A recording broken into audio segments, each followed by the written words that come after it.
un soleil la journée, alors venez avec nous. En tout cas, on vous embarque en cette matinée pour démarrer la journée de plein pied avec beaucoup de bonne humeur.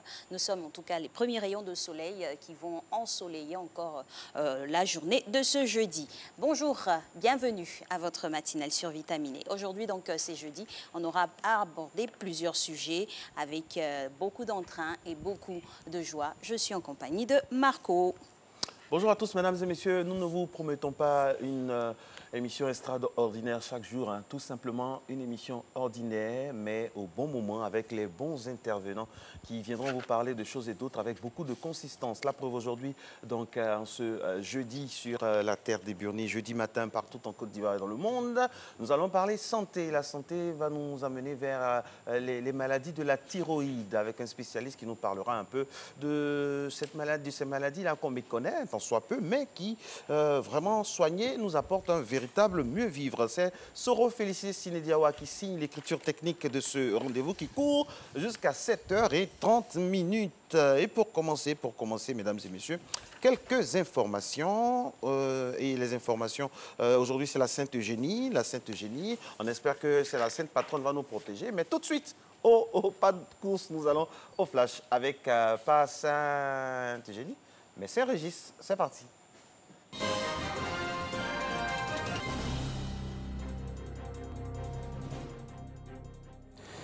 Bonjour à vous, Alexis et Marco. Madame, monsieur, bonjour. Merci de nous suivre. Un conseil des ministres s'est tenu hier au palais présidentiel au Plateau, sous la présidence du chef de l'État, Alassane Ouattara. Plusieurs décisions ont été prises, notamment l'instauration de la formation par apprentissage au métier, la mise en place très bientôt de la vidéo-verbalisation à Abidjan pour la surveillance de la circulation routière, l'ouverture de la campagne 2019 de la commercialisation de la noix de cajou, dont le prix d'achat est fixé à 375 francs CFA. L'eau est de retour dans les robinets à Biabou, c'est dans la commune d'Abobo.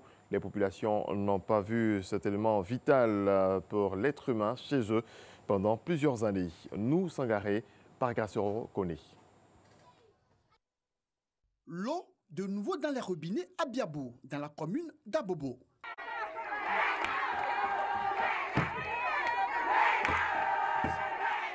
Dans ce quartier d'environ 20 000 habitants, les populations souffraient d'un manque criard d'eau potable depuis plus d'une décennie. Il fallait, pour avoir de l'eau dans ce quartier, parcourir des kilomètres. Il y a un moment, il n'y avait pas de l'eau là. On en payait l'eau là dans un bidon. Payait 100 francs ou 150. Je pouvais comme 20 bidons comme ça, ou au moins 15 bidons. Par jour, on pouvait mettre 2000 dans l'eau. 2000 là, c'est pour 2 jours. Ça nous fatiguait trop. Si on se lève matin, on se lave matin. Le soir même, on ne se lave pas. Puis ce qui me fait encore plus mal, c'est que facture d'eau, ça vient. On ne consomme pas de l'eau, mais ça vient. 16 000, 13 000, on s'en paye. Les habitants de Biabou ont le sourire aux lèvres. Ils reçoivent de l'eau en permanence. Une initiative des nouvelles autorités municipales de la commune. Autorités coutumières, religieuses et associations féminines du quartier ont donc effectué nombreux le déplacement à la mairie d'Abobo pour témoigner leur reconnaissance au premier magistrat de la commune, Ahmed Bakayoko. Durant la campagne, nous avons exprimé nos désidératas, dont le problème de l'eau. Donc, il nous a donné sa parole. Et la parole est vérifiée et vérifiable aujourd'hui. L'eau coule dans les robinets de Biabou. Jeanne Pemont, représentant le maire Ahmed Bakayoko, a rassuré les populations quant à la volonté de la nouvelle équipe municipale de faire de la commune d'Abobo une cité attractive pour leur bonheur. Une importante quantité de peaux d'espèces animales protégées a été saisie par l'unité de lutte contre la criminalité transnationale. L'individu qui s'est donné à ce trafic a été interpellé dans la commune d'Atekoubi, à Boussanogo. L'UCT, l'unité de lutte contre la criminalité transnationale organisée, poursuit sa lutte contre le trafic d'espèces protégées. Au total, une peau de lion, une peau de python, une peau de civette, 2 peaux de panthère, 3 peaux de ratel, 7 peaux de crocodile, une paire de mâchoires d'éléphant, 2 carapaces de tortues géantes, un os d'hippopotame, un perroquet saisi et un présumé trafiquant qui s'adonnait à la vente de peaux d'animaux appréhendés dans la commune d'Atekoubé au moment où il s'apprêtait à passer à la transaction. Fruit des investigations menées par l'unité de lutte contre la criminalité transnationale organisée. Le présumé trafiquant s'adonnait à ce commerce à Abidjan et à Grand Bassam.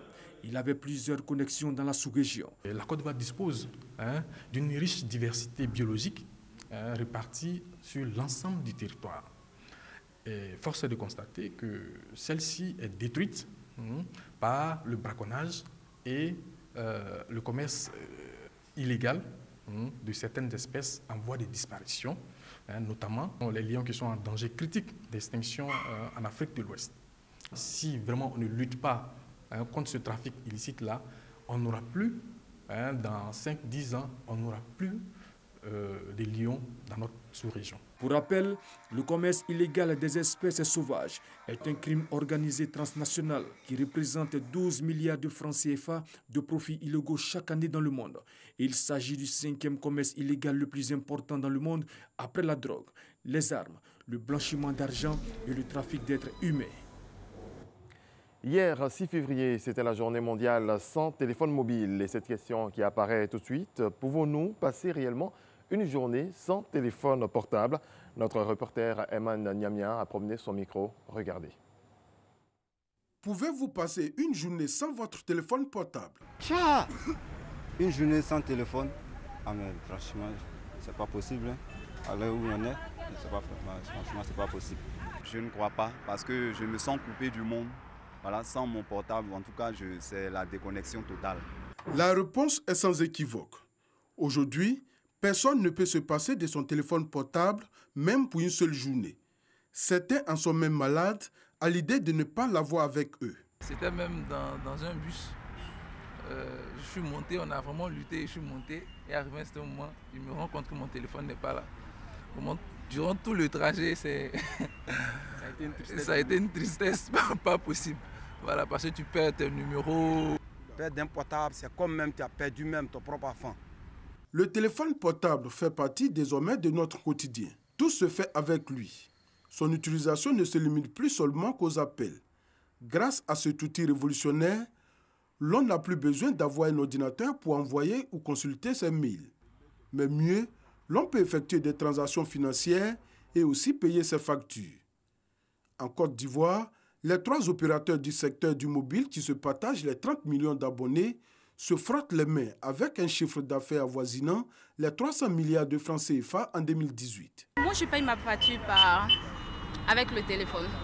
Ça fait pratiquement 2 ans que je ne vais plus faire le rang. On peut recevoir de son argent. Même moi-même, je reçois déjà ma paye sur mon téléphone. Or, avant, il fallait s'aligner devant les banques. Certes, l'utilisation du téléphone portable a de nombreux avantages, mais il n'en demeure pas moins qu'il a aussi des inconvénients. Avec l'avènement des smartphones, certains sont tellement accros aux réseaux sociaux qu'ils oublient leur entourage. On est toujours sur le téléphone, trop sur le téléphone. Ça fait qu'on peut rester ensemble sans forcément communiquer. On est assis, chacun a son téléphone et le temps passe. On ne peut rien y faire. Lors d'une rencontre récente, on est allé saluer un ami. Franchement dit, tout le monde était basé sur son téléphone. Malgré nous nous sommes réunis pour venir lui rendre visite. Mais franchement, il faut dire qu'arrivé à un moment, nous tous, il n'y avait pas de causerie. Chacun était connecté sur son téléphone. Ce 6 février qui marque la célébration de la journée mondiale sans téléphone portable, initiée par l'écrivain français Phil Massot, est l'occasion d'interpeller les populations à réfléchir à l'usage qu'elles font des téléphones portables. Voilà, c'est tout pour ce 6 heures. Merci à toutes et à tous de votre attention. Merci à vous, Régis. Et votre numéro? À tout à l'heure. Téléphone portable? Numéro? Non, vous ne donnerez pas votre numéro quand même. Ben, je sais, je le savais. Alors, ça va, vous n'êtes pas accro au téléphone, hein, vous, ça va? Un peu, oui. Un peu, hein. Oui. Ça, c'est pour le métier, parce que vous êtes journaliste. Justement. Mais après, pour le métier. samedi, dimanche, sans téléphone. Non, samedi, dimanche, sans téléphone. Mais Souvent, dis je donc, sors... vous, franchement, hein, attendez, un peu de vérité, quoi. Non, mais sérieux, parce qu'en fait, souvent, avec le téléphone, toujours en alerte, toujours un peu stressé dès que ça sonne. Mais justement, avec le métier, samedi, dimanche, vous devrez pouvoir être joignable aussi. Oui, mais tu sais, souvent, on a envie de décrocher. Voilà, de décrocher, de s'évader. Je voilà. vous comprends. C'est-à-dire, on ferme le téléphone donc, et on met ça dans un bon coffre, quelque part dans un coin de la cuisine, et rendez-vous le lundi après. Merci Régis, à tout à l'heure. N'appelez pas Régis. On va vous appeler au téléphone tout à l'heure pour dire c'est le flash, deuxième flash, revenez. C'est ça, Matin Bonheur, mesdames et messieurs. Merci d'être en notre compagnie une fois de plus en cette journée, avant-dernière journée ouvrée donc, de cette semaine. 7 février, nous sommes à 7 jours seulement de la Saint-Valentin. Hier, Alix a dit qu'elle allait couper mon doigt, parce que mon petit doigt, je disais que mon petit doigt, mais elle va se racheter, se reprendre aujourd'hui, Alix. Équipe, allez, vous allez faire un grand cadeau. Oui, une belle surprise vous est réservée pour le 14 février. Restez patient. Restez patient, on aura de très belles surprises aussi pour les téléspectateurs. Oui, c'est dans 7 jours exactement, une semaine. Pour vous, le cadeau idéal d'une Saint-Valentin, ce serait quoi? Le cadeau idéal, c'est quoi? Un peu plus de sincérité. Un peu plus de sincérité. Juste ça. C'est un bon cadeau. Ouais. Ça, c'est spirituel, mais physiquement, concrètement, cadeau idéal aujourd'hui, pour vous, ce serait quoi? Franchement, je ne suis pas tellement matérialiste, donc... Bon, c'est à partir de ce moment la présence, c'est déjà un grand cadeau. Langue de bois, pas langue du tout. De bois, langue vivante. Langue de bois. Langue vivante plutôt. Et moi, mon cadeau idéal, ce serait... Vous savez quoi? Ce serait faire du sport. Du sport tous les jours, comme ce qui vient maintenant. Mais on vous offre ça tout le temps ici. Oui, la preuve, c'est ça qui vient maintenant. J'espère que vous allez bien. Coach Cyril Namke pour vous servir. Alors aujourd'hui, de petits exercices qu'on va faire pour étirer un peu tous les muscles, pour vous sentir mieux ce matin, délier un peu les tissus qui sont resserrés. 5 exercices très simples à faire. On va faire un échauffement dynamique. On va commencer par un exercice très simple. On va lever la jambe, toucher la pointe du pied et alterner. 20 répétitions. Alors ceux qui n'arrivent pas à toucher la jambe, c'est pas grave. Tendez juste la jambe où elle arrive et essayez de garder juste la jambe tendue. Voilà, 20 répétitions, 5, 4, 3, 2, 1. Allez, 1, 2, 3, 4, 5, 6, 7, 8, 9, 10, 11, 12, 13, 14, 15, 16, 17, 18, 19 et 20. Parfait. On va faire une rotation des bras. 12 répétitions dans un sens et 12 répétitions dans l'autre sens. Alors, j'ai grande rotation des bras. 1, 2, n'oubliez pas d'expirer à chaque fin de rotation. 4, 5, 6, 7, 8, 9, 10, 11, 12. On change de sens. 1, 2, 3, 4, 5, 6, 7, 8, 9, 10, 11 et 12. Parfait. Prochain exercice, on va poser le talon au sol, frôler les orteils avec une main et alterner. On va aller toujours à 12 répétitions par côté. 5, 4, 3, 2, 1, allez go. 1, 2, 3, gardez la jambe bien tendue pour sentir l'étirement en arrière. 5 au niveau du fessier et l'arrière de la jambe. 6, 7, 8, 9, 10, 11 et 12. On change de jambe. 1, 2, 3, 4, 5, 6, 7, 8, 9, 10, 11 et 12. Quatrième exercice, simple.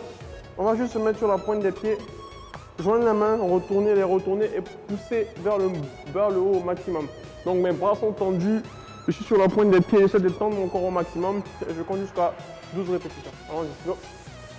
1, 2, 3, tirez, 4, 5, 6, 7, 8, 9, 10, 11 et 12. Parfait.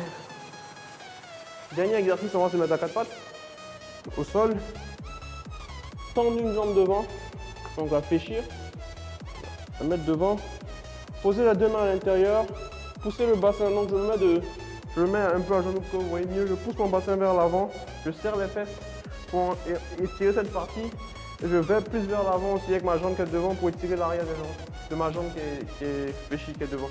D'accord? Donc mes deux mains à l'intérieur, je bombe la poitrine, je pousse mon bassin vers l'avant pour 12 secondes. 1, 2, 3, 4, 5, 6, 7, 8, 9, 10, 11, 12. Je change de jambe. Le même principe. Jambe fléchie vers l'avant. Je pousse mon bassin vers l'avant. Je me redresse. Allez, 1, 2, 3, 4, 5, 6, 7, 8, 9, 10, 11, 12. Parfait. Alors, fin de la petite session, de la petite séance d'étirement, c'est de petits exercices comme ça que vous pouvez faire qui vont vous aider à vous sentir mieux le matin. Si vous êtes courbaturé, si vous vous sentez un peu fatigué, KO, c'est des exercices qui vont vous redonner un peu la pêche et vous permettre d'aller mieux. Alors, à pratiquer sans modération, faites-les souvent. Vous pouvez noter les exercices, je le répète souvent, notez-les pour les refaire quand vous aurez le temps. Vous pouvez même faire un programme avec tous les exercices que je vous donne. Ça vous sera que bénéfique. Passez une bonne journée et prenez soin de vous. Au revoir. Merci à vous, coach Cyril, la presse cadeau de Marco et aussi qui aura profité à tout le monde. On espère que vous avez pris beaucoup de plaisir, en tout cas, à suivre ces exercices d'étirement. C'est bien de détendre un peu les muscles, n'est-ce pas? Faut pas rester crispé. Et puis c'est bon. Et puis vous êtes de plus en plus nombreux à faire cela chez vous à la maison, hein, à débarrasser les fauteuils, tout ça. Et vous pouvez nous envoyer des vidéos, hein, des vidéos, des photos de vos séances privées et puis on se fera le plaisir de les passer, de vous saluer. En tout cas, merci pour l'interrelation, pour la connexion de mise. Nous allons recevoir notre premier invité sur le plateau, qui n'est autre que M. Bienvenu Begré-Tano. En plus, il est le bienvenu sur ce plateau, ingénieur des techniques agricoles. Avec lui, nous allons parler des atouts et opportunités du secteur agricole, c'est-à-dire les axes, hein, la production, la transformation, la commercialisation. Après ce jingle.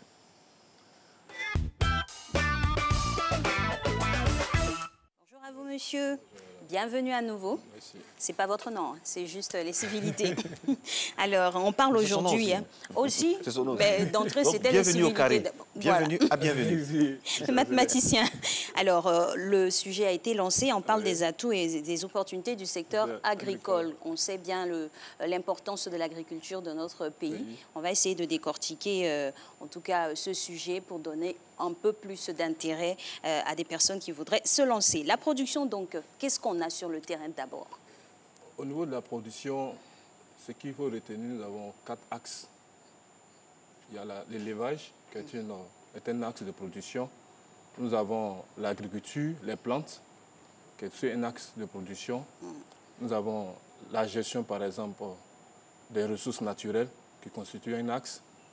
Et le 4e axe, c'est, je peux dire, la production d'énergie renouvelable, biogaz.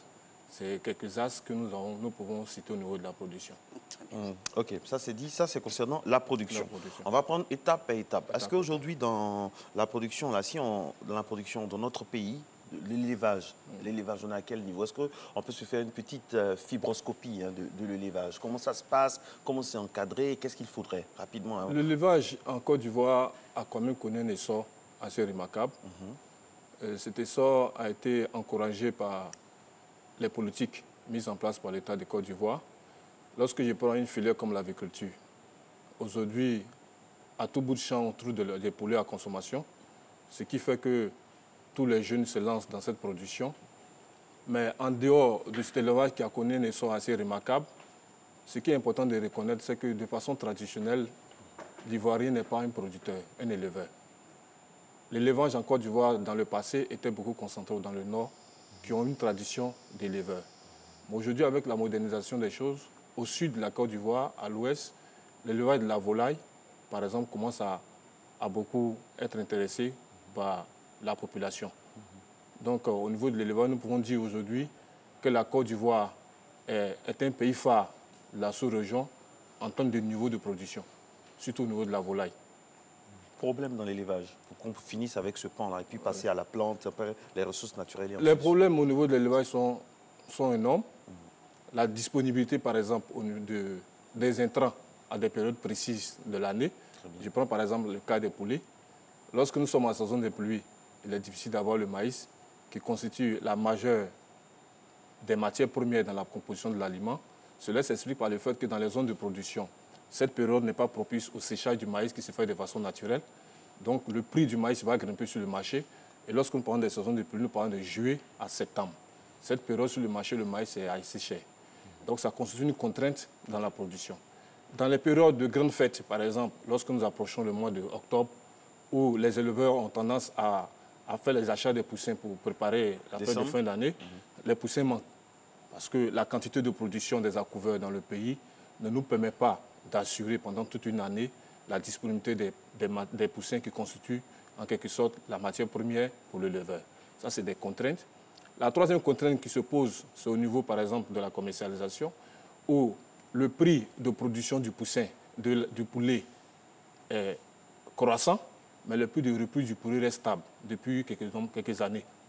C'est une contrainte dans la mesure où, à des périodes données, lorsque nous voulons faire une analyse cohérente, nous nous rendons compte que chaque année, il y a des éleveurs qui disparaissent. Parce qu'ils n'arrivent pas à suivre la concurrence, ils n'arrivent pas à suivre les techniques qui sont employées par les revendeurs pour s'acquérir les poulets. Donc ça, c'est un gros problème. À notre niveau, voilà les 3 grands axes en termes de difficultés que nous avons pu répertorier en tant qu'agent de terrain. Et pour le secteur de l'élevage, pour le secteur des plantes notamment, on sait qu'on est champion dans plusieurs disciplines, mais c'est sûr qu'il y a des difficultés et quelque chose aussi à faire. Oui, il y a des difficultés. Oui, mais l'inventaire et puis les difficultés, ça, au niveau des productions, par exemple, la Côte d'Ivoire, ça fait 4 décennies que nous sommes premiers producteurs du cacao. Oui, nous sommes au 3e mondial au niveau du café. Au niveau du palmier à huile, nous sommes 3e au niveau africain et 7e au niveau mondial. Au niveau de l'Anacad, nous sommes premiers. Donc ça, c'est des atouts, c'est des acquis que la Côte d'Ivoire a pu avoir depuis un certain nombre d'années. Radieux. Maintenant, la problématique qui se pose, ces acquis, les producteurs ne bénéficient pas réellement de ces acquis. Pourquoi? C'est des produits d'exportation. Les produits d'exportation, ce n'est pas l'État qui est le garant. C'est sujet à des fluctuations au niveau du coût mondial. La preuve, vous voyez que l'État même subit des péripéties au niveau du budget lorsqu'il y a une fluctuation au niveau de ses prix. Hier, au Conseil des ministres, on a fixé le prix à 375 pour l'Anacad. Pour l'Anacad. Par contre, il y a eu des années où c'est 500 francs. Donc, cette fluctuation ne permet pas aux paysans qui, très souvent, ne sont pas lettrés, à pouvoir faire une bonne gestion financière des retombées de leur production. Donc, problème au niveau de fluctuation des prix. Des prix, ça, c'est un problème. Élaboré et énuméré. Le deuxième problème qui se pose au niveau de la filière, par exemple, des productions végétales, le personnel qui travaille dans ces plantations est vieillissant. Nos parents continuent de garder les techniques de production rudimentaires, ce qui ne permet pas d'améliorer le rendement de ces plantations. C'est une difficulté.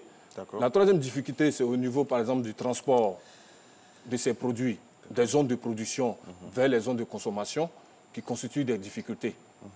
Au niveau des productions végétales. Donc ça, c'est concernant les productions végétales. Surtout les cultures de rente. Alors, les ressources naturelles maintenant.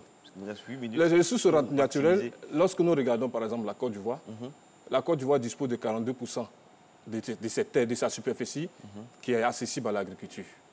En d'autres termes, nous avons 180 à 200 000 hectares de forêts qui sont irrigables. Mais lorsque nous parlons de gestion des ressources naturelles, nous faisons allusion à l'eau, nous faisons allusion à la faune, nous faisons allusion à la flore. Mais lorsque vous regardez la carte de la déforestation de la Côte d'Ivoire, elle est à l'amende. Lorsque nous constatons que la production de culture l'agriculture conventionnelle est une agriculture qui fait une destruction de forêts. Or, créer une plantation d'EVA, créer une plantation de cacao, créer une plantation d'anacade, c'est des cultures qui consomment la terre. Aujourd'hui, il y a des programmes qui sont mis en place pour encourager au niveau de la cacaoculture à la préservation, par exemple, de certaines essences dans la mise en valeur de ces plantations. L'utilisation, par exemple, des pesticides constitue un enfreint dans la gestion des ressources naturelles. Parce que les pesticides utilisés de façon très caduque, où les pots sont jetés dans les rivières, constituent un moyen qui permet de polluer l'eau qui est utilisée à certains niveaux par certains paysans. Donc, en termes de gestion des ressources naturelles, il y a ce problème-là qui se pose. On a aussi les énergies renouvelables. Dans ce secteur-là, il y a beaucoup d'innovations. Et voilà, effectivement, la production du biogaz, qui est une innovation, qui, en même temps, constitue un pan dans lequel les jeunes peuvent profiter pour pouvoir s'installer. L'économie verte est aussi un pan de notre agriculture que nous pouvons quand même essayer de développer pour permettre à nos jeunes d'avoir du travail dans ce sens-là. Et dans ce secteur-là, qu'est-ce qui est fait exactement et puis qu'est-ce qui pourrait être suscité encore? Est-ce qu'il y a de l'espoir? Qu'est-ce qui est fait actuellement sur le terrain? Oui, il y a de l'énergie renouvelable. Qu'est-ce Qu'est-ce qui est fait? Et puis, est-ce qu'il y a de l'espoir pour vraiment être toujours respectueux de l'environnement dans notre pays? Il y a de l'espoir, mais le gros problème que nous avons dans nos pays, c'est le problème d'éducation. C'est-à-dire sensibilisation. Sensibilisation. Je préfère le mot. Lorsque nous parlons, par exemple, d'énergie renouvelable, il faudrait que nous comprenions d'abord la gestion de l'énergie pose problème. Dans nos maisons, nous avons une mauvaise gestion de l'énergie, mais aussi, c'est une approche qui est nouvelle. Aujourd'hui, c'est une approche qui doit être enseignée dans les écoles de formation pour qu'il y ait beaucoup de techniciens qui entrent dans ces filières pour maîtriser comment la production du biogaz peut se faire, la production, par exemple, du compost, qui sont des techniques naturelles de production qui, en réalité, ont été abandonnées en faveur de l'agriculture conventionnelle. Mais regardez bien, M. Maslin, tout ce que Dieu a créé, que l'homme abandonne pour créer des choses, l'homme obéit de revenir à ce que Dieu a créé. Aujourd'hui, nous parlons de l'agriculture bio. Au départ, c'était des pratiques qui étaient beaucoup utilisées. Nous avons laissé aller à l'agriculture conventionnelle, mais aujourd'hui, nous sommes obligés de revenir à cela parce que nous nous sommes rendus compte que notre technologie constitue pour nous un frein à notre développement, à notre santé. Un élément très important qui me tient à cœur, après tout ça, c'est la transformation. La prochaine fois, on va parler de la commercialisation, qui est un pan énorme. Un mot sur la transformation. Est-ce que dans notre pays, c'est une utopie ou bien on veut vraiment la transformation? Parce qu'on a l'impression qu'il y en a qui veulent la transformation, notamment les paysans. Et puis bon, à un autre niveau, on a l'impression que la transformation fait peur à certains ou ça gêne. Oui, je prends l'exemple du cacao. Si tout le cacao est transformé en Côte d'Ivoire, à l'exportation, l'État fait des prélèvements. Est-ce que l'État aura ce gain? C'est une question que je me pose. Nous faisons par exemple 10 000 tonnes de cacao. À l'exportation, il y a des taxes qui sont prélevées à l'exportation. Lorsque nous nous concentrons à pouvoir faire la transformation de tous nos cacao en Côte d'Ivoire, ces taxes-là seront perdues. Mais cela peut être récupéré ailleurs via l'exportation aussi du produit fini qui a une valeur encore plus ajoutée. Dans la transformation, par exemple, nous voulons que, surtout les cultures de consommation, les cultures vivrières maraîchères, si on a une politique de transformation cohérente, ça va aider le paysan. Ça tombe bien. Là, vous m'interpellez là. Politique de transformation cohérente. De vous à nous, langue de bois mise à part. Est-ce que tout le monde veut la transformation en Côte d'Ivoire? À notre niveau, nous pensons que non. Voilà, merci, c'est ce qu'on voulait. C'est ce que moi je voulais. Et un non sec comme ça, pourquoi? Vous, en tant que membre actif donc, de la filière, qu'est-ce qu'il faut pour que... Est-ce que vous n'avez pas un rôle à jouer pour pousser les décideurs à vouloir vraiment la transformation? Non, nous discutons. Notre présence sur le plateau constitue en même temps un message que nous lançons. Mais sûrement que des arguments sont énoncés de part et d'autre. Le programme national d'investissement agricole, le PNIA, 2017-2025, dans lequel... les programmations ont été vraiment bien élaborées. C'est un document qui constitue, je peux dire, l'indicateur de développement de notre agriculture jusqu'à l'horizon 2025.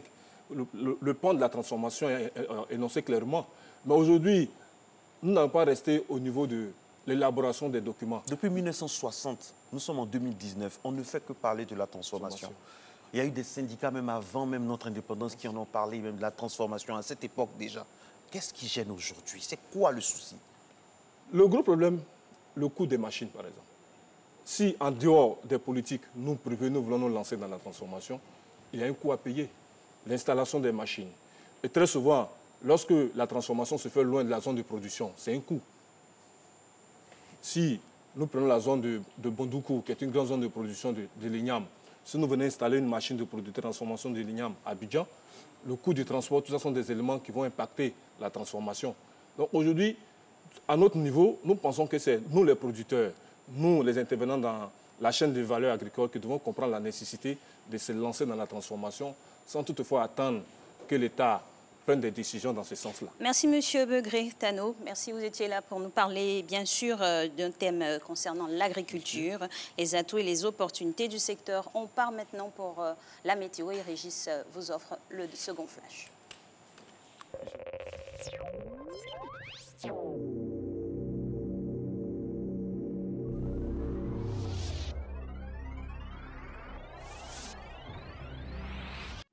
Sous le patronage de son Excellence M.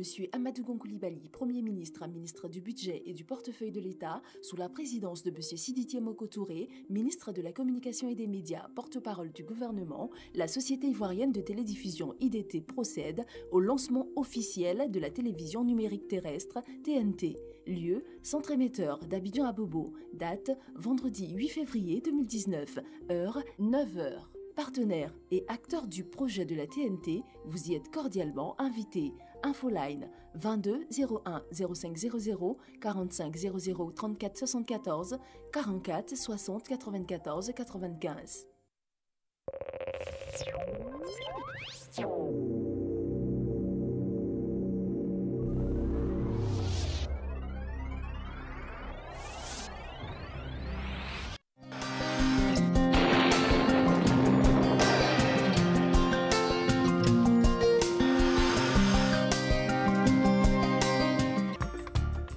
Mesdames et messieurs, bonjour. Le temps sera partiellement nuageux dans les régions allant du nord à la bande centrale au cours de cette matinée et au sud, on observera un ciel généralement nuageux et progressivement ensoleillé.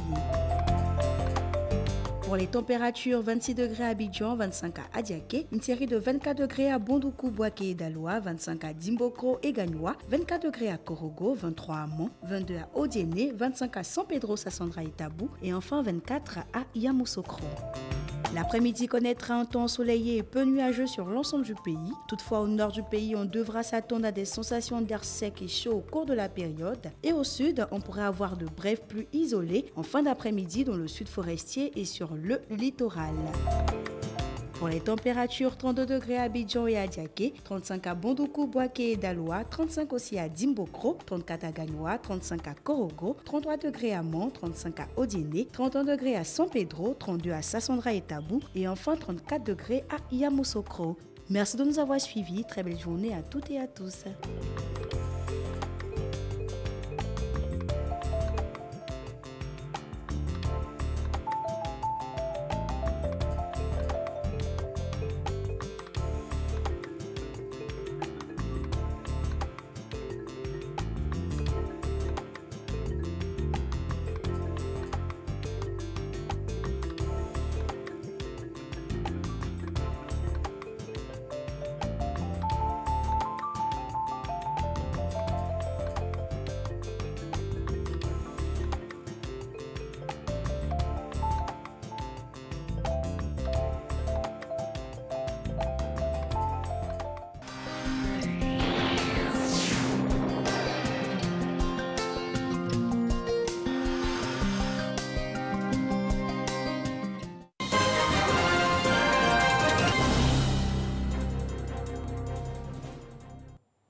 Bienvenue dans l'actualité africaine.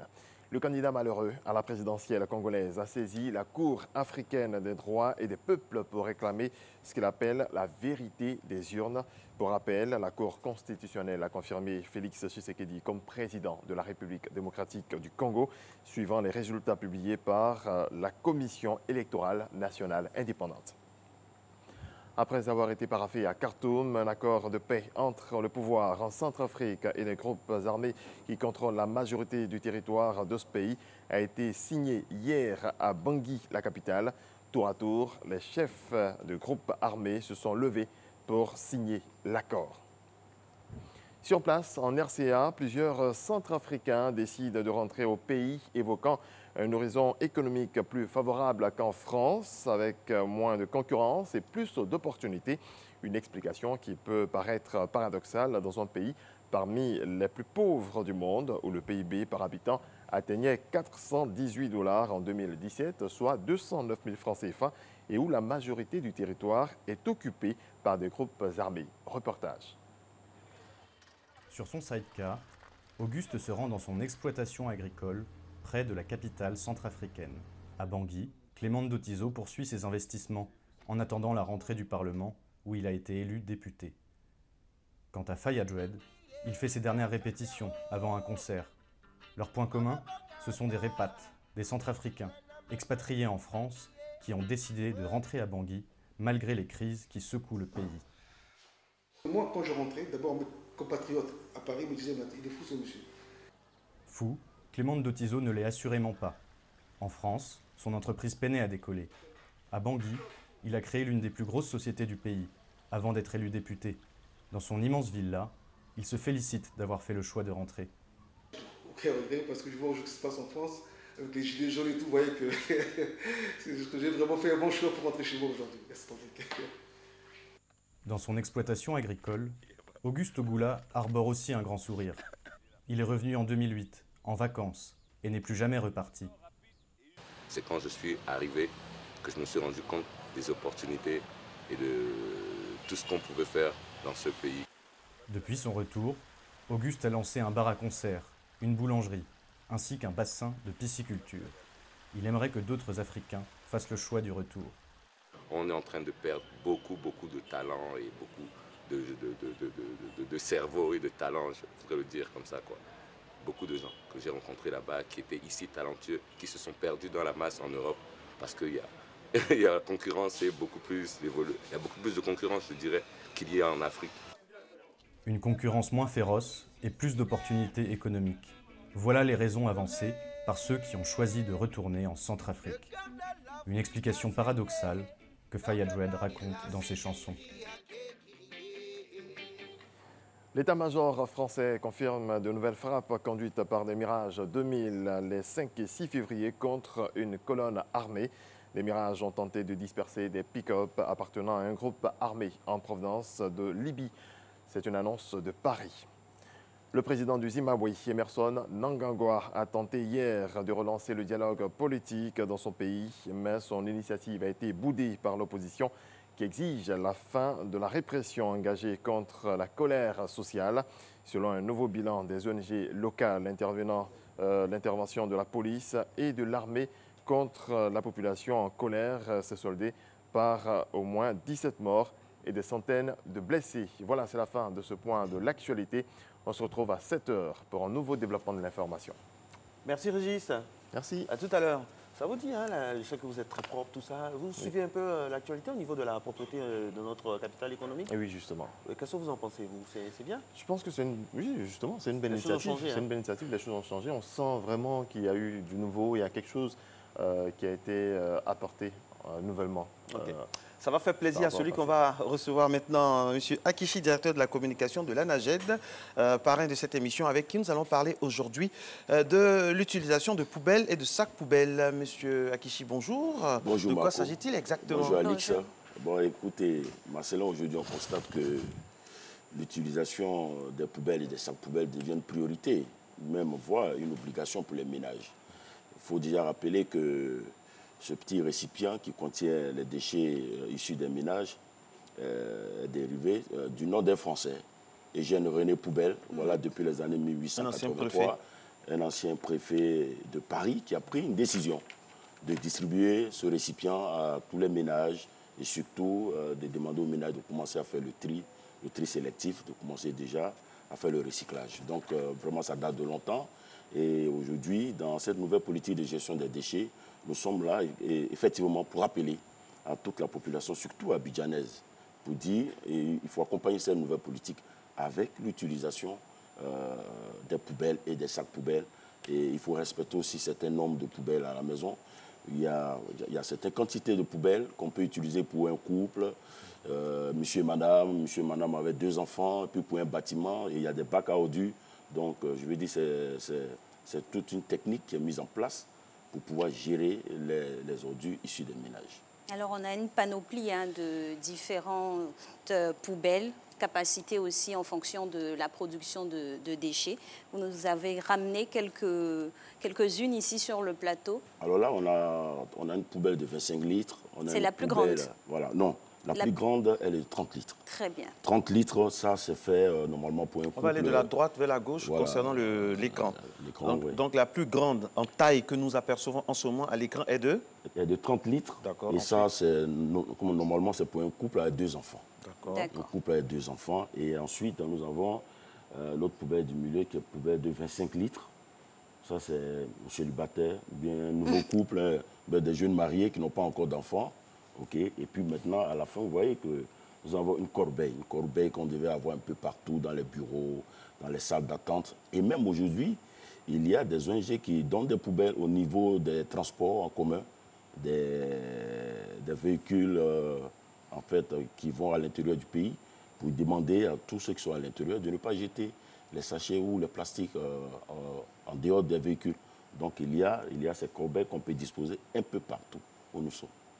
Et vous n'avez pas pensé aux familles nombreuses?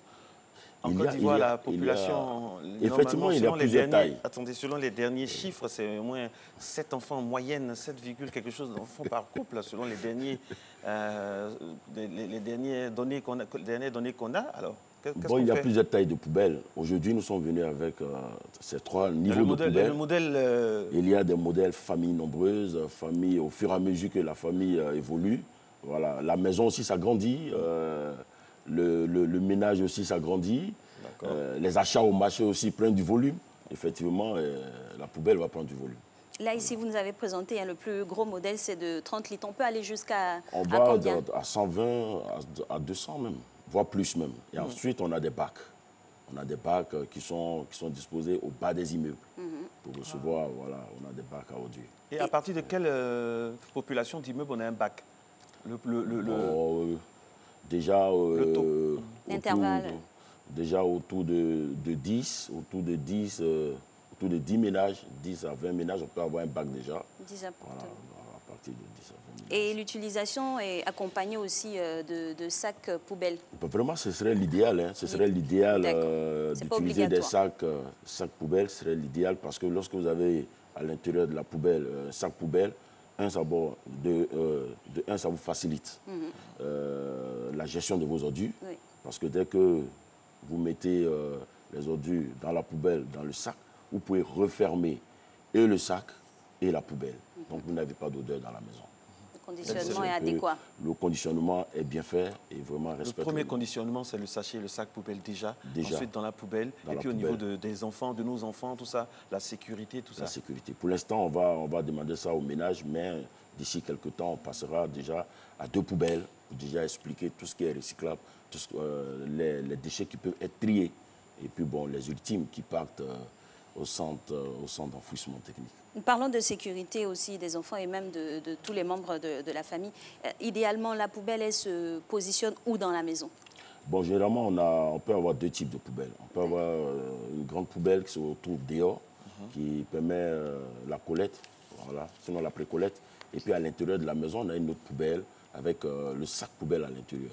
Donc lorsque vous voulez sortir vos ordures, vous prenez le sac poubelle à l'intérieur de votre poubelle qui se trouve à la maison, vous portez ça dans la grande poubelle qui se trouve dehors et on peut déjà passer à la pré-collecte.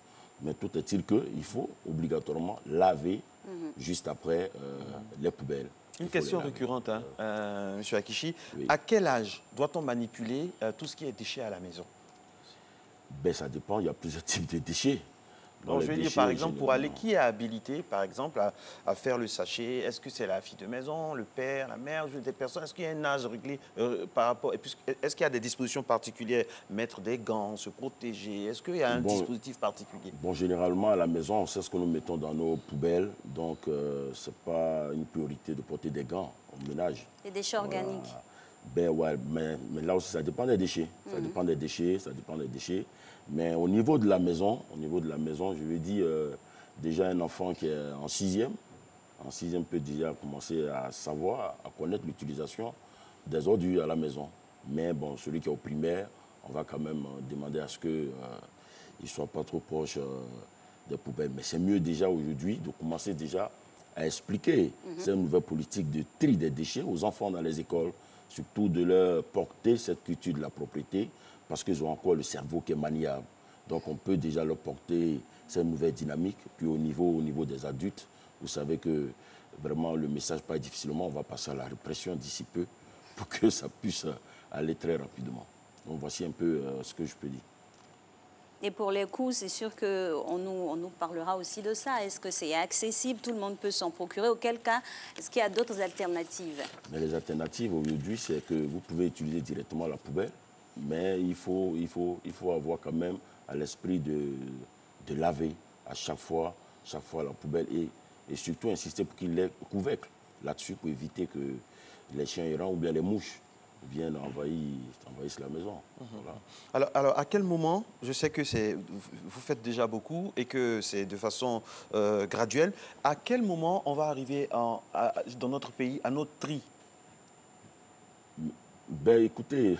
Par rapport aux déchets chimiques, durs, plastiques, tout ça? Ben, le tri existe déjà, mais c'est de façon informelle, comme je l'ai dit. Voilà, le tri existe et dans cette nouvelle politique... À quel moment on va l'officialiser donc? Non, mais nous sommes déjà dans le tri des déchets avec la nouvelle politique. Vous savez que les déchets sont convoyés directement au centre de transfert. Dans ces centres de transfert, il y a un premier tri qui se fait et ensuite, ce sont les ultimes qui vont au centre d'enfouissement technique. Donc il y a déjà un... Si les ménages interviennent en amont, ça facilite la tâche Bien sûr, et je crois que nous sommes en train de mettre en place toute une sensibilisation d'ici peu pour permettre aux ménages de commencer à passer au tri. Donc il faut expliquer tout ce qui peut être trié depuis les ménages afin que la collecte et la pré-collecte puissent vraiment faciliter la tâche aux opérateurs.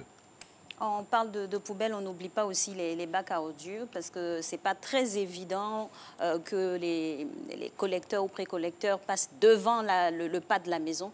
Alors, le transfert, ça se fait manuellement, il faut aller déposer tout le lot.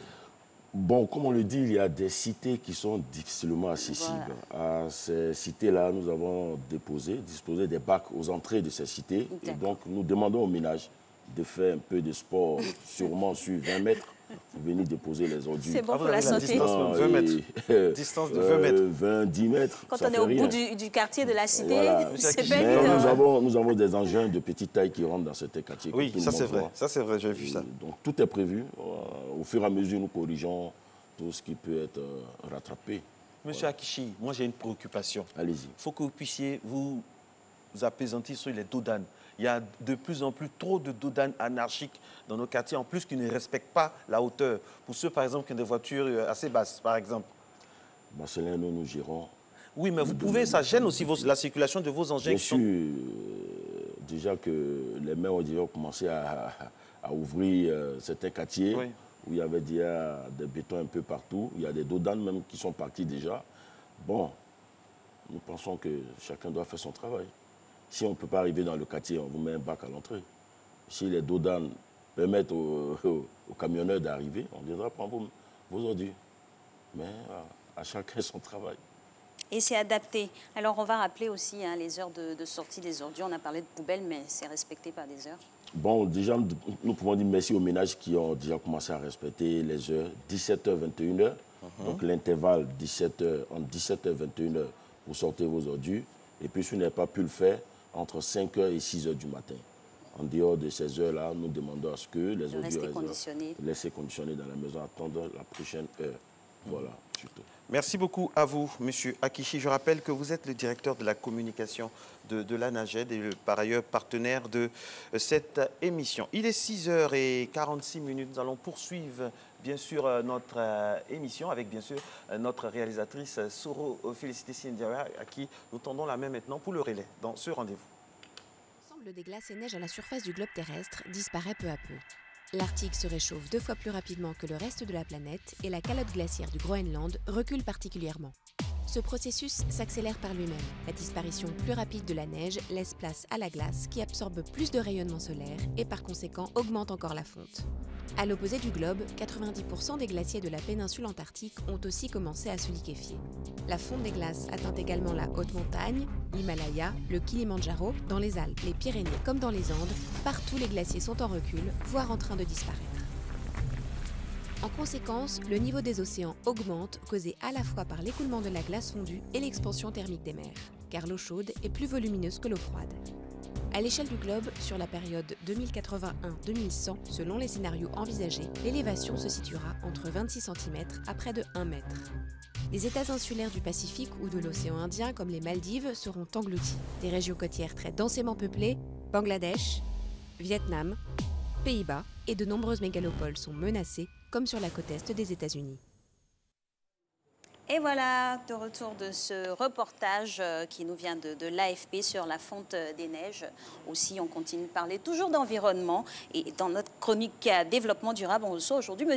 Ferdinand Eclou. Il est chef de service prévision générale et météo marine de la Sodexam. Bonjour à vous. Bonjour, madame. Bienvenue. Merci. Le sujet, Marco? Allez-y, continuez. D'accord, avec plaisir. Le sujet, c'est toujours l'harmattan. On parle du temps. Pourquoi? Tout dépend de votre position géographique. La question est précise. Réponse? Voilà. Concernant l'harmattan, ce qu'on peut dire, d'abord, son origine, c'est un vent qui nous vient des régions désertiques. Donc, en se déplaçant sur la Côte d'Ivoire, ce vent va épouser les caractéristiques de notre région. Cela veut dire l'harmattan ne va pas avoir la même intensité en fonction de votre position géographique. Ceux qui sont dans les régions nord de la Côte d'Ivoire recevront de l'harmattan avec une intensité beaucoup plus forte, tandis que ceux qui sont du côté du littoral verront que cet harmattan est un peu atténué. Atténué par quoi? Atténué par les vents de la mer. Donc ces vents, en remontant sur le continent, se mélangeant aux vents d'harmattan, vont atténuer son intensité. Donc, ce qui va faire qu'en fonction de votre position géographique, vous aurez des ressentis au niveau des vents d'harmattan différents. La notion de brise-ballot n'intervient pas ici? Non. Bon, ce qu'on peut dire, c'est que concernant les grandes circulations, on pourrait ajouter cela. Parce que c'est des anticyclones qui vont provoquer ces arrivées de vent là sur nous. Donc, ces anticyclones tournant dans le sens horaire vont prendre les vents du nord pour les apporter sur les régions du sud du Sahara. C'est ce qui fait que l'harmattan, vous allez voir qu'en fonction, je dirais, de certaines origines, il y aura des caractéristiques différentes. C'est-à-dire ceux du nord, c'est-à-dire des régions sahariennes, vont recevoir des vents beaucoup plus froids. En fait, c'est l'une des premières caractéristiques de ce vent. C'est des vents vraiment froids. Donc ces vents froids, en se déplaçant sur le Sahara, en cours de nuit, seront froids. Mais durant la journée, on aura ce qu'on appelle le réchauffement diurne. Donc, ce réchauffement diurne va faire en sorte que ces vents vont atteindre certaines valeurs, c'est-à-dire des valeurs extrêmement importantes. Donc, vous avez des amplitudes en cours de journée qui peuvent atteindre les 20 degrés, voire même plus. Par amplitude, ça veut dire le matin, vous vous levez, vous avez peut-être les 10 degrés pour certaines régions. Et en cours d'après-midi, vous pouvez atteindre les 38, les 40 degrés. Donc, vous voyez, l'amplitude est vraiment très, très, très grande. Ouais. Et là, c'est selon les caractéristiques. Vous nous avez parlé du nord. Et pour les autres régions, comment cela se manifeste? Bon, pour les autres régions, je dis toujours, en fonction de la zone qui est traversée, cet harmattan n'aura pas la même intensité. Oui. Ça veut dire, si vous prenez ceux qui sont peut-être dans la région nord, ils vont recevoir ces vents. Mais ces vents, vous allez voir que les conséquences sur les personnes seront beaucoup plus importantes. Vous pouvez avoir les lèvres qui sont givrées. Bon, vous allez voir que des fissures peuvent apparaître sur les lèvres. Et au niveau, par exemple, des voies respiratoires, il peut y avoir des plaies qui sont liées un peu à ce vent qui est sec. Donc, si le taux d'humidité au niveau de ce vent est très, très, très bas et qu'il est très froid, vous allez avoir des conséquences sur la peau et autres. Donc, c'est ce qui fait que l'harmattan, souvent, on dit qu'il est dangereux. Voilà. Alors, tout dépend de la position géographique. C'est le titulé de notre entrevue. Oui. Au nord, vous avez parlé des spécificités. Au sud, au niveau balnéaire, la présence de l'océan a aussi des impacts. Oui. Les vents océaniques sont des vents humides. Donc, ces vents humides vont atténuer, je dirais, la siccité au niveau de ces vents du nord, c'est-à-dire les vents d'harmattan. Donc, ceux d'Abidjan vont connaître des périodes d'harmattan qui ne seront pas aussi vigoureux.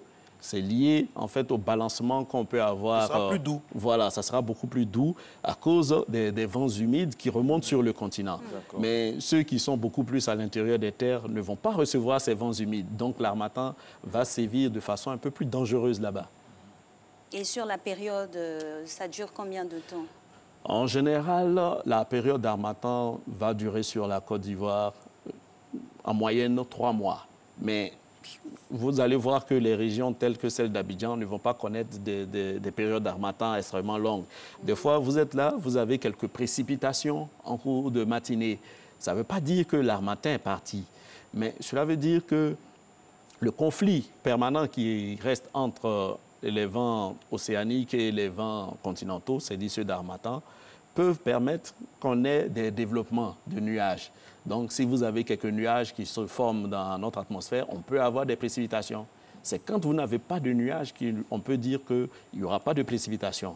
Vous pouvez être en période d'harmattan, mais vous voyez que le matin, ce n'est pas de la brume sèche que vous avez, mais vous avez de la brume humide.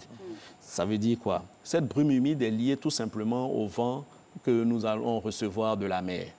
Sinon, si vous allez peut-être vers les régions de Korogo, il n'y aura pas de brume humide. Ça sera ce qu'on appelle de la brume sèche. Souvent, on confond la brume humide et la brume sèche, mais la différence est simple. Au niveau de la brume sèche, vous avez des dépôts de poussière. C'est-à-dire, vous avez votre table, vous passez la main là-dessus, vous allez voir que vous avez des particules. Ça veut dire que vous avez la poussière qui est posée. Mais pour la brume humide, vous n'avez pas de dépôt. Voilà, c'est-à-dire que vous avez de fines gouttelettes d'eau. C'est-à-dire, peut-être que vous regardez un véhicule, vous allez voir qu'il y a de l'eau qui est posée sur le véhicule. Ça donnerait un peu l'impression qu'on a des fois un peu la rosée et autres. Donc, c'est ce qui va faire vraiment la différence entre la brume sèche et la brume humide. Parce que la brume sèche, elle est caractéristique de l'harmattan. Quand vous avez l'harmattan sur vous, c'est clair, vous avez souvent de la brume sèche parce que ce sont des phénomènes qui réduisent la visibilité. Donc, en période d'harmattan, on a des visibilités aussi qui sont réduites. L'harmattan souffle le chaud et le froid, comme vous dites. Oui. Alors, dans l'ouest montagneux, on a parlé du nord, du sud. Dans l'ouest montagneux, cela se manifeste comment? Quand on sait qu'il y a des altitudes et tout ça. Oui, dans l'ouest montagneux, c'est la même situation qu'au niveau des régions nord, puisque les vents de marins sont complètement balayés. Ça veut dire qu'on n'a plus de vents océaniques qui arrivent dans ces régions. Donc, les vents continentaux vont aller aussi dans ces régions de montagne. Donc, vous allez voir que là-bas, ce qui va peut-être faire un peu la différence, c'est que, puisque vous êtes en altitude, il fera un peu plus froid. Oui. Voilà, donc les gens qui habitent dans ces régions de l'Ouest auront l'impression que les températures sont beaucoup plus basses. Donc, c'est le ressenti qu'on a au niveau de la peau. Parce que vous pouvez, généralement, vous pouvez avoir une température dans une grande région, mais les gens auront des ressentis un peu différents à cause des vents qu'ils vont recevoir. C'est-à-dire, si on mesure la température et on se rend compte que nous avons 20 degrés, mais pour quelqu'un qui est assis dehors et qui est en train de recevoir des courants sur lui, des bangédrés du vent sur lui, voilà, comme on le dit, donc il aura plus froid. C'est parce que ce vent-là, bon, il y a de l'évaporation lorsque vous transpirez, et ce vent-là va partir rapidement avec une certaine énergie qui est sur votre corps. Donc, vous aurez l'impression d'avoir plus froid. Donc, c'est un peu les différents ressentis qu'on peut avoir en fonction des vents d'harmattan ou bien du fait que vous soyez dans un courant d'air. Et on reste encore, en parlant de positionnement, on ne va pas léser le centre et l'est. Là-bas, comment ça se passe? Non, mais c'est la même chose. C'est pareil? Voilà, on a parlé de position. Hein? Oui. Voilà. La cuvette de Dimbokro, par exemple, on sait que c'est l'endroit le plus chaud de Côte d'Ivoire. Oui. Et là-bas, comment l'harmattan comment ça s'appréhende climatiquement? Donc, climatiquement, nous avons pratiquement, sensiblement les mêmes valeurs que dans les autres régions. En général, bon, lorsque vous êtes dans une cuvette, c'est-à-dire, souvent, vous descendez en dessous du niveau de la mer. Ça va dépendre, effectivement, si la cuvette est assez profonde.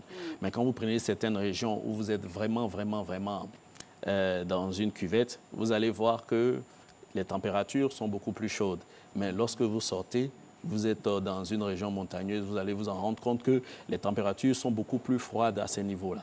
Donc, c'est ce qui fait un peu la différence. C'est lié un peu à l'altitude à laquelle vous vous trouvez. Le carré ivoire est assez particulier. Météorologiquement, c'est impressionnant, c'est intéressant à analyser. Hein? Oui, bien sûr. Parce que notre pays a quand même certaines disparités. Oui, bon, il y a quand même... puisque toutes les régions ne sont pas soumises à peu près au même régime, puisqu'on a la région de l'Ouest qui a des caractéristiques un peu différentes à cause des montagnes qui sont nombreuses à ce niveau-là. Voilà. Et les autres régions, bon, on a plutôt des plateaux et des plaines. Regardez ces images de personnes sont un peu qui se différentes. Hein. On avait des images assez belles de personnes et surtout de vent. Voilà. Donc ça, c'est un peu les caractéristiques de l'harmattan. Souvent, pour éviter peut-être certaines infections des voies respiratoires, on demande aux gens de porter des cache-nez et autres. Et hydrater aussi la peau. Et beaucoup hydrater la peau. Merci beaucoup, Monsieur Iclou. Merci. Et on a parlé de durée. Là, maintenant, ça finit quand? Officiellement. D'accord. Ou approximativement? Vous voyez, approximativement, on peut dire qu'à partir de la mi-février, voilà, vous avez beaucoup plus du côté du sud. Vous avez l'harmattan qui commence à se retirer. Ça veut dire que nous avons ce qu'on appelle le front intertropical qui remonte beaucoup plus. Mais Abidjan, c'est fini, non, je pense. Hein? Bon, on ne peut pas dire ouvertement que c'est fini. Oui, c'est vrai que palu. vous avez quelques précipitations, mais il y a certains signes au niveau de l'atmosphère qui doivent être observés. Quand tous ces signes sont observés, on peut dire avec certitude que l'harmattan, c'est fini sur nous. Mais tant que tous ces signes ne sont pas vus, on ne peut pas dire absolument que c'est fini l'harmattan. Parce que vous allez un peu à l'intérieur des terres, vous allez voir que les régions de Boaké, du centre et du nord de la Côte d'Ivoire sont toujours sous l'harmattan. Donc cela va vraiment dépendre de votre position. Merci beaucoup. Voilà. Merci Je beaucoup. vous en prie. Notre position également à Matin Bonheur dépend de notre rapport avec tout ce qui rythme une émission télé, c'est-à-dire il y a les invités et tout de suite maintenant on va basculer dans une autre dimension, Alix.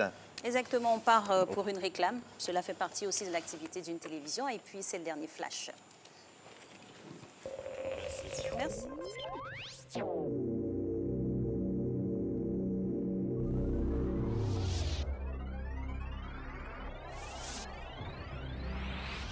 Sous le patronage de son Excellence M. Amadou Koulibaly, Premier ministre, ministre du Budget et du Portefeuille de l'État, sous la présidence de M. Sidiki Moko Touré, ministre de la Communication et des Médias, porte-parole du gouvernement, la Société ivoirienne de télédiffusion IDT procède au lancement officiel de la télévision numérique terrestre TNT. Lieu, centre émetteur d'Abidjan à Bobo. Date, vendredi 8 février 2019. Heure, 9h. Partenaires et acteurs du projet de la TNT, vous y êtes cordialement invités. Infoline 22 01 05 00 45 00 34 74 44 60 94 95.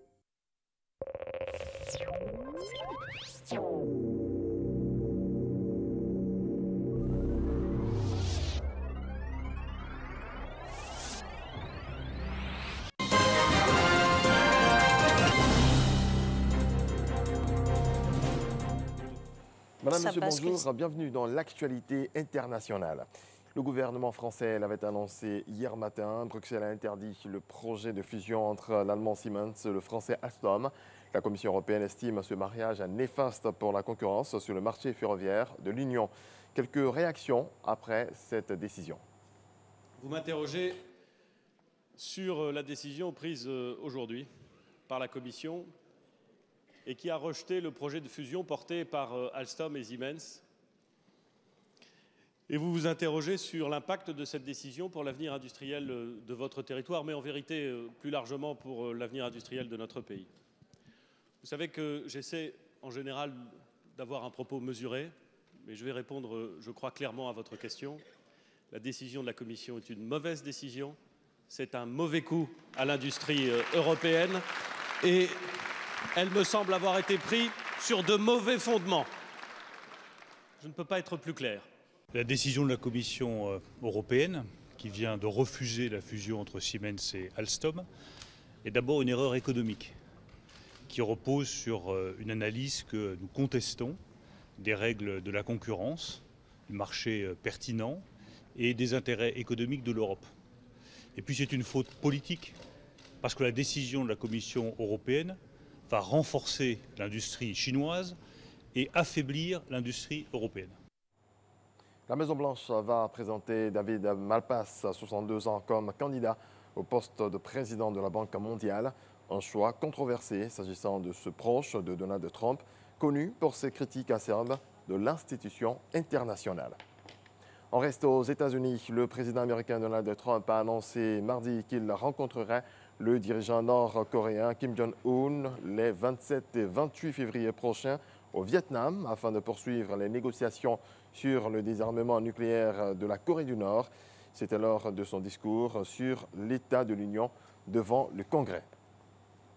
Au Venezuela, l'opposant Juan Guaidó, reconnu président par une quarantaine de pays, tente d'organiser l'arrivée d'une aide humanitaire internationale, défiant le chef de l'État Nicolás Maduro, qui voit le prélude d'une intervention militaire. À Caracas, le Parlement présidé par Guaido a approuvé mardi un plan stratégique pour la distribution de vivres et de médicaments depuis la Colombie et le Brésil. Pour terminer, le président palestinien Mahmoud Abbas a rencontré hier des activistes pacifistes israéliens. Comme vous pouvez le constater sur ces images, c'était lors du 2e forum palestinien sur la liberté et la paix à Ramallah.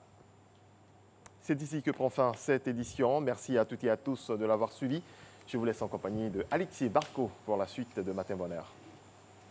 Merci, merci, merci. Et puis bonne journée. Merci. Bon week-end déjà. C'est terminé pour la semaine. Bon week-end à vous. Ça se voit par votre sourire hein, que vous pouvez finir. Allez, merci beaucoup pour toute cette semaine ensemble. Merci.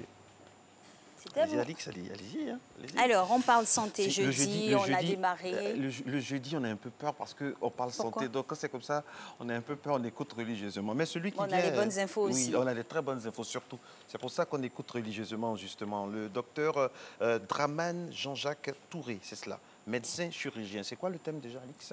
La maladie de la thyroïde et le traitement. On va savoir en tout cas davantage sur cette maladie. Elle a plusieurs déclinaisons. Il va nous donner toutes les informations et puis c'est sûr qu'on aura des solutions avec le traitement. C'est parti, élément illustratif.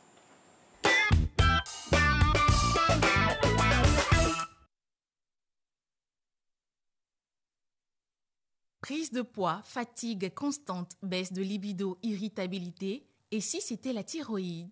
Située à la base du cou, la thyroïde produit des hormones essentielles au bon fonctionnement de nombreux organes vitaux à tous les âges de la vie.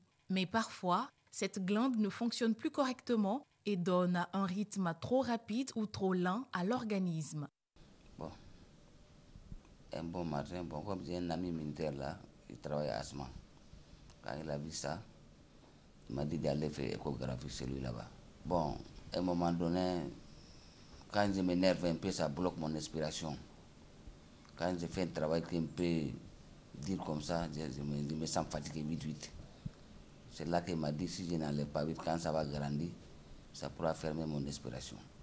C'est ça qui m'a donné le courage d'enlever. Tout à l'heure, il parlait qu'il avait des difficultés pour respirer. Et en fait, c'est ce qu'on appelle les signes de compression. Et les goitres, ils peuvent se développer, on voit bien, au niveau du cou. Ce n'est pas les plus dangereux. C'est surtout ce qui se développe en endo thoracique ou en endo cervical. Donc ça comprime les organes de voisinage. Ça comprime la trachée, ça comprime l'œsophage. Et lui, son cas, c'était un goitre qui était non seulement plongeant, mais qui était donc compressif. C'est ce qui faisait qu'il avait également ces signes-là, des difficultés qu'il avait lorsqu'il faisait de l'effort. Certains aliments, tels que le chou, le manioc, lorsqu'ils sont consommés en grande quantité, inhibent la captation de l'iode par la glande thyroïde, ce qui empêche la fabrication normale des hormones thyroïdiennes.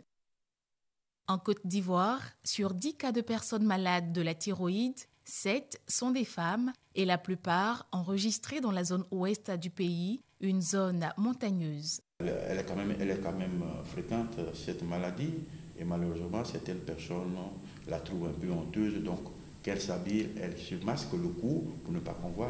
Sinon, on peut quand même rencontrer ça environ 50% de la population qui ont la maladie thyroïdienne. Et sur 10 personnes qui ont la maladie thyroïdienne, 7 à 8 personnes, c'est surtout les femmes. Donc elle est beaucoup plus fréquente chez les femmes que chez les hommes, mais elle touche les deux sexes. Le dosage hormonal, la cytologie thyroïdienne et le recours à l'échographie doivent être vulgarisés auprès des professionnels pour un dépistage et une prise en charge précoce. Et voilà, après l'élément, en tout cas, on a eu plein d'images que notre consultant sûrement va nous décrypter. Bonjour docteur. Bonjour madame. Bienvenue. Merci. Alors on parle de maladie de la thyroïde, de traitement. Qu'est-ce que c'est déjà la thyroïde? La thyroïde, c'est une glande endocrine qui est située à la face antérieure du cou, au niveau de la région inférieure de la face antérieure du cou. Et elle est unique, c'est-à-dire c'est pas une glande qui est... Il n'y a pas deux glandes thyroïdes parce qu'il y a des glandes qui sont bilatéraux, mais ce n'est pas la même chose. C'est une glande qui est unique et elle sécrète des hormones. Et elle a une forme en fer à cheval, c'est-à-dire il y a deux lobes, le lobe gauche, le lobe droit, et les deux lobes sont reliés par une lame qui est plate, qui est l'isthme, qui est accolée à la glande, à la trachée. Et donc, c'est ce qui fait que pour poser le diagnostic de la thyroïde, on peut demander au patient ou à quelqu'un qui est porteur d'une masse au niveau de cette région que j'ai décrite, de déglutir, d'avaler un bol d'eau ou bien d'avaler la salive. On va voir une ascension de cette masse à la déglutition, ce qui signe qu'il s'agit bien de la maladie thyroïdienne. Ah, ok. C'est précis. Hein. Oui, en tout cas, c'est total, c'est précis. Alors, quels sont les différents symptômes des maladies thyroïdiennes? On peut les classer en 3 chapitres réellement. Parce que la maladie thyroïdienne, comme je viens de dire, il s'agit d'une glande endocrine. Une glande endocrine, donc elle sécrète des hormones. Et cette glande sécrète 3 types d'hormones. Il y a la thyroxine, qui est la T4, qu'on appelle communément tétraiodotyronine, et puis la T3, triiodotyronine. Un peu pitié pour les profanes que nous sommes. J'ai dit, parce que ça, ces 2 molécules mais sont vous allez me donner les spécificités. D'accord. La T3 et la T4 sont les hormones circulantes. C'est elles qu'on retrouve dans le sang. Et maintenant, la 3e molécule, qui est la thyroglobuline, est la forme de stockage. C'est-à-dire c'est une hormone qui est fabriquée, mais qui est stockée dans la glande thyroïde et elle est sécrétée en T3 et T4 en fonction des besoins. Jusque-là, ça va. Oui. Et les sécrétions se manifestent comment? Il y a une autorégulation. Il y a une autorégulation, c'est une glande endocrine, mais dans l'hormonogénèse, elle est contrôlée par une autre glande qui est à un pôle supérieur au niveau de l'hypophyse. Donc, lorsqu'on a un abaissement des taux circulants de T3 et T4, comme j'ai dit, la thyroïde, l'hypophyse fait une commande qu'on appelle le rétrocontrôle. Elle fait une commande des hormones thyroïdiennes. Il y a toute une activité là-bas, en tout cas. Alors, vous avez entamé le volet du diagnostic. Quel examen l'on soumet un patient ou un sujet Bon, le premier examen déjà, c'est de connaître la fonction même, comment la glande fonctionne lorsqu'elle est malade. Parce que j'ai dit, le taux des hormones peut, malgré qu'il y ait une augmentation du volume, parce que dans la maladie thyroïdienne, on peut avoir une augmentation du volume. Et c'est bien souvent ce qui amène à consulter. L'augmentation du volume, c'est ce qu'on appelle le goitre communément, l'augmentation du volume de la glande thyroïde. Lorsqu'elle augmente, le taux d'hormones peut rester normal. Et donc, lorsque le taux d'hormones reste normal, vous verrez que quelqu'un a une volumineuse tuméfaction, mais il n'a aucun signe. En fait, il est apparemment normal, puisqu'il n'a pas de perturbation, il ne ressent aucun signe. Lorsque le taux d'hormones arrive à baisser, là, on a une perturbation, ou si le taux d'hormones augmente. Lorsque le taux d'hormones baisse, on a une tendance à l'obésité. C'est-à-dire qu'il y a une prise de poids. Et il y a une fatigabilité, on est fatigué. Et on prend du poids, on est ralenti. Vous verrez qu'on ne peut même pas monter des marches parce qu'on est fatigué. On a même des œdèmes, on parle de myxœdème, on a des œdèmes au niveau des jambes et même du corps. Donc souvent on pense que la personne, l'impression qu'on donne généralement, c'est quelqu'un qui va bien, puisqu'on prend du poids. On dira, mon ami, ça va bien. Il se nourrit bien. Alors que la prise de poids s'assimile à un bien-être, alors que ça peut cacher des maladies. Ça cache énormément de maladies. Voilà. Alors, docteur, ça nous amène à la 3e, à une autre, au niveau des glandes des maladies thyroïdiennes, les examens, vous avez cité déjà les bilans hormonaux. Les bilans. Maintenant, est-ce qu'il y a des examens spécifiques qu'on peut faire? Bien sûr. L'un des premiers examens aussi, c'est l'échographie. D'accord. À lui seul, il pose le diagnostic. Comme j'ai dit, il y a 3 parties. L'échographie va nous dire la pathologie est située au niveau de l'ensemble de la glande thyroïde ou des différentes parties que j'ai citées. On peut aussi aller beaucoup plus loin. Il y a la scintigraphie qui utilise des iodes radioactifs. Il y aura des zones de fixation. Si on a des zones de fixation qui sont chaudes, on pense à une glande qui est hyper toxique, qui sécrète beaucoup d'hormones. Mais on peut avoir des zones d'hypofixation, des nodules froids. Donc on peut penser ici à des zones cancéreuses ou bien même des kystes. Alors cette maladie prend sa source beaucoup plus dans l'activité hormonale. Oui. Pourtant, on sait qu'entre les hommes et les femmes, c'est plus les femmes qui développent ce genre de mutation-là. Pourquoi cette prévalence? Généralement, la glande, ce qui entraîne surtout dans les goitres qui sont endémiques, le facteur dans les goitres endémiques, on a la baisse de l'absorption d'iode. Et l'iode est situé dans la nature, c'est dans la consommation qu'on trouve l'iode. Donc les régions généralement de montagne, on a un déficit en iode, donc on va avoir la prévalence de la maladie thyroïdienne dans ces régions. Mais d'autres facteurs dans certains goitres qui sont qu'on rencontre le plus souvent, et on a certains facteurs comme par exemple le stress peut induire ça, et aussi le stress, ou bien des chocs émotionnels. On peut aussi avoir l'allaitement, donc c'est ce qui explique le tropisme chez la femme, et une grossesse aussi peut induire cette perturbation et déclencher la maladie thyroïdienne par l'importance des besoins en iode qui sont, puisqu'il faut allaiter et le bébé, et dans la grossesse et l'enfant aussi, donc ce qui augmente les besoins en iode qui explique la prévalence de cette maladie, plus chez la femme que chez l'homme. Docteur, c'est une maladie qui a un large spectre, hein? Ça va donc du ralentissement du rythme cardiaque, de la tension qui s'élève, d'une prise de poids, voilà. Et quand c'est comme ça, c'est la fonction première de la thyroïde sur l'être humain déjà. Faut qu'on en parle aussi. La thyroïde, comme je dis, dans les glandes endocrines, elle a une fonction qui est primordiale. Elle stimule l'absorption d'oxygène déjà. D'accord. Et c'est une hormone aussi de croissance. C'est une hormone, elle transforme aussi le carotène en vitamine A. Donc vous voyez que ça veut dire quoi? Transforme le carotène en vitamine A. Pour nous, ça veut dire quoi concrètement? Le carotène, c'est une molécule qu'on a dans la consommation, mais la vitamine A, on sait qu'elle est essentielle pour le développement et non seulement même pour l'acuité visuelle et tout ça. Donc, c'est pour faire cette transformation, on a besoin des hormones thyroïdiennes pour faire cette transformation-là. Et elle aussi, elle abaisse le cholestérol dans le sang, les hormones thyroïdiennes. Donc, en favorisant l'absorption des lipides. Tout ce qui est lipides, c'est elle qui permet l'absorption.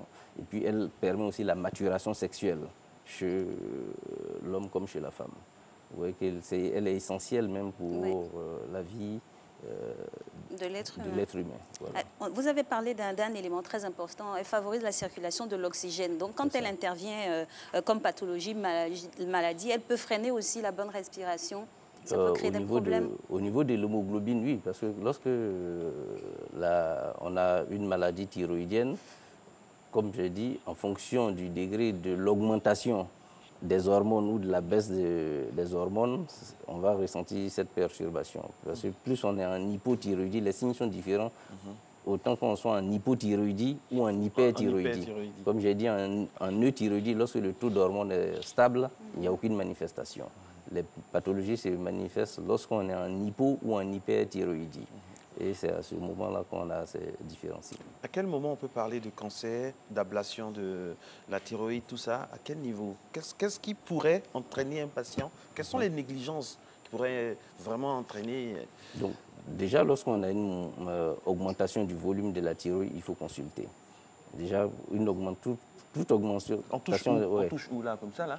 Là, on voit une tuméfaction, il y a une augmentation, une masse qui se fait au niveau de la région antérieure du cou.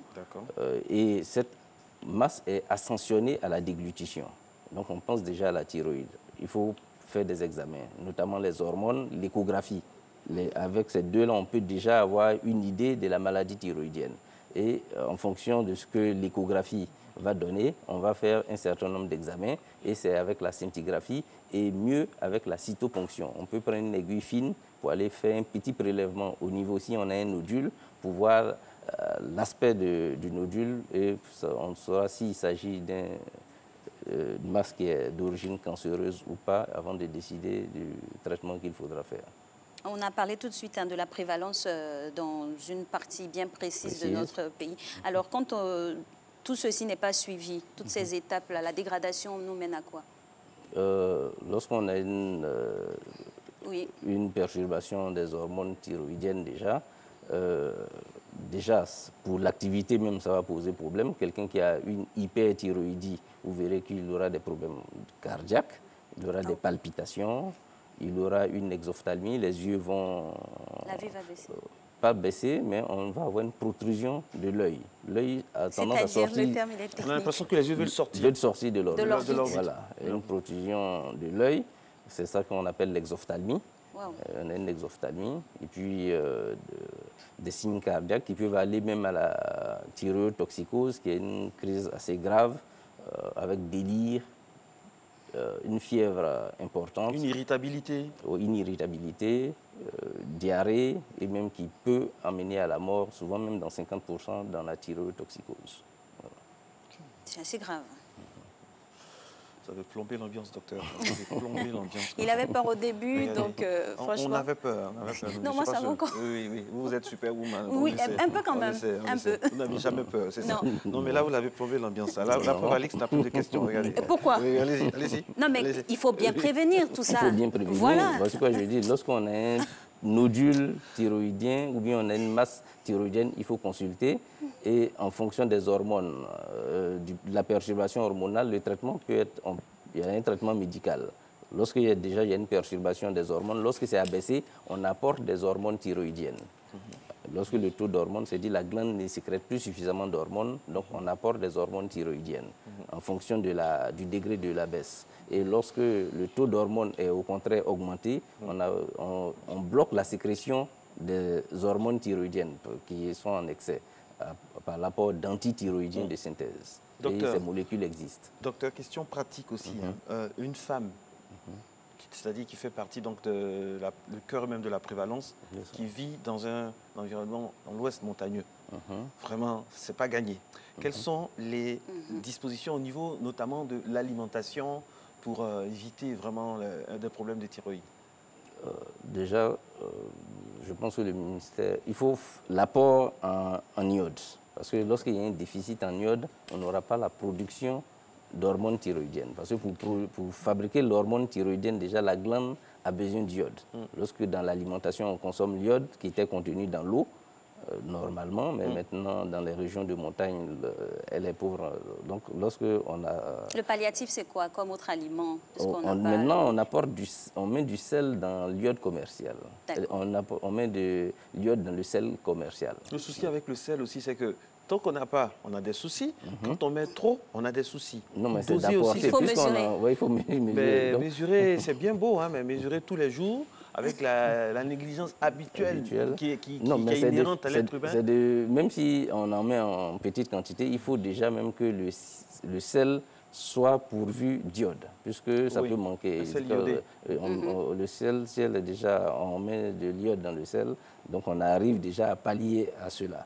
Et comme j'ai dit, il y a des produits, notamment le manioc et autres, qui contiennent un dérivé cyanogène et qui empêche la fixation de l'iode à la thyroglobuline. Parce que l'iode doit être fixé à la thyroglobuline pour former... Pardon, c'est votre traduction. L'iode doit être fixé à la thyroglobine. On est là-bas aujourd'hui. Traduction, version matin moderne, ça donne quoi? Lorsqu'on s'alimente, l'iode passe dans le sang. Elle est sous forme d'iodure. Quand elle passe dans le sang, elle est sous forme d'iodure. Et cette iodure, lorsqu'elle passe dans la glande thyroïde, elle se fixe à la glande thyroïde et c'est ce qui donne les différentes molécules que j'ai citées. Et lorsqu'on a, par exemple, un produit qui est d'origine cyanogène, notamment dans le manioc, dans les choux qui sont crus,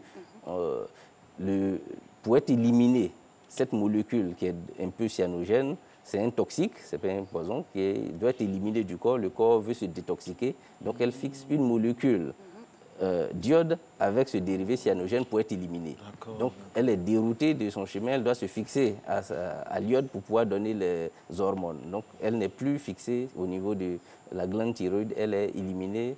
Donc ça fait qu'on a une baisse des hormones thyroïdiennes qui peut entraîner cette maladie. Cette maladie-là aussi va avec beaucoup de chimie. Alors, on va parler, pour pratiquement terminer, aussi s'appesantir toujours sur les femmes. Lorsqu'on a un dérèglement hormonal, on doit être alerté ou comment ça va se passer? On laisse faire?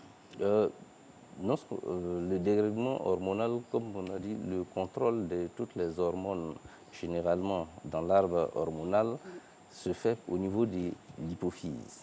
Parce que la thyroïde, elle est contrôlée par l'hypophyse, même les autres hormones qui sont... Qu'est-ce que c'est que l'hypophyse située où? Comment ça fonctionne? À la base du cerveau. D'accord. C'est une autre glande endocrine, mais qui n'est pas la thyroïde. mais c'est elle qui fait le contrôle des autres glandes endocrines, notamment la glande ovarienne, qui est notre glande hormonale. Donc, une perturbation de l'hypophyse peut réagir sur les autres glandes qu'elle contrôle, notamment la thyroïde, l'ovaire, donc entraîner des perturbations. Au niveau médicamenteux, quel que soit l'âge, parce que ce n'est pas forcément des personnes âgées. Quel est l'âge qui vient de façon récurrente des personnes? Est-ce qu'on peut se faire un petit point statistique des personnes les plus atteintes au niveau de l'âge? Est-ce que c'est dans la fleur de l'âge? Est-ce que c'est quand on est senior, bien non, déjà sinon même des enfants, on peut avoir même des perturbations, même, mais sinon, comme j'ai expliqué... La nomenclature de la prévalence, qui j'ai dit, à la puberté, on peut déjà, il y a des dérèglements, il y a une demande des besoins d'hormones thyroïdiennes, puisqu'on a une demande d'hormones thyroïdiennes pour la maturation sexuelle et autres. Donc, à la puberté, il y a une demande. Donc, on peut avoir une prévalence de maladies thyroïdiennes à cette période. Pendant la grossesse aussi, on peut avoir... Donc, c'est quand même... Justement, pour les femmes, comme Alix disait, les femmes hormonales, et pendant la grossesse, par exemple, quelle est l'attention particulière à avoir pour contrôler et gérer, entre guillemets, la thyroïde d'une femme enceinte? On fait des contrôles hormonaux. Lesquels? C'est les hormones. Il y a deux hormones, qui sont les hormones circulantes, la T3 et la T4. Et on peut contrôler aussi...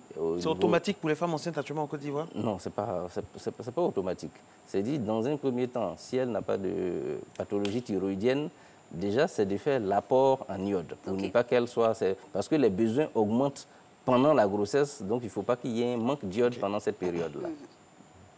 Merci à vous, docteur Dramane, Jean-Jacques Touré. C'est ça la magie des médecins. Sur un sujet aussi difficile, ils arrivent vraiment à vous entraîner et à faire en sorte que vous puissiez être vraiment sans peur, comme Alix qui n'a pas peur, qui m'a communiqué ça non peur.